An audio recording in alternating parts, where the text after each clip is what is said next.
Hello Kleber, hello guys. I'm going to make a review of the movie Interview with the Vampire. The movie Interview with the Vampire from 1994, directed by Neil Jordan and with the plot made by Annie Rice, who is also the author of the book that the movie is based in, has as principal cast Brad Pitt as Lois, Tom Cruise as Lestat, Kirsten Dunst as Claudia, Antonio Banderas as Armand, and Krista Slater as Daniel.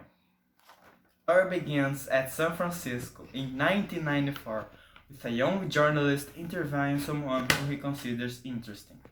Over the time, he realizes that he's talking to a vampire.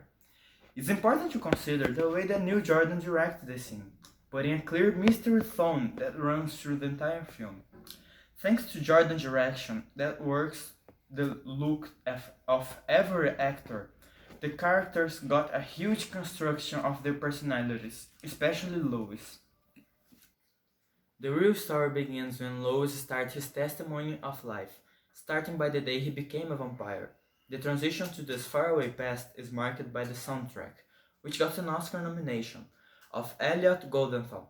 We are at the end of 18th century now, seeing Lois past. His voice keeps telling us the story during some moments, and then it becomes something rarer. As the film passes, it starts to appear only on the emblematic moments to work better ellipses or give more drama to the scene. The plot of Annie Rice highlights the relationship of Lestat and Lois. While one is fighting to keep his humanity, the other one wants to turn him into a full vampire. The chemistry between them both is remarkable, creating the sensuality between them and between their victims.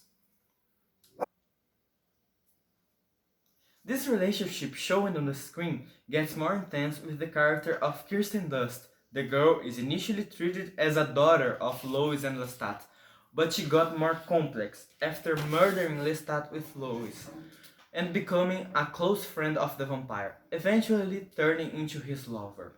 As much as Kirsten Dunst was on her first film role, while with only 11 years old, the actress made a great performance, with an incredible character depth. Lois tells us that her age is marked in her eyes, and indeed this occurs if we notice the anguish of the vampire in never getting old.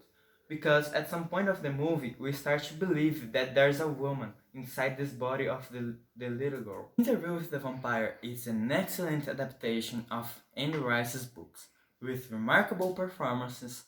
However, because it's a period drama, principally when Hollywood didn't have such great graphic effects, it can be bad seen on 2000 years, because 20 years have passed since the release of this cinema classic, and more than 40 years since the release of the book that it inspires in. Acabou.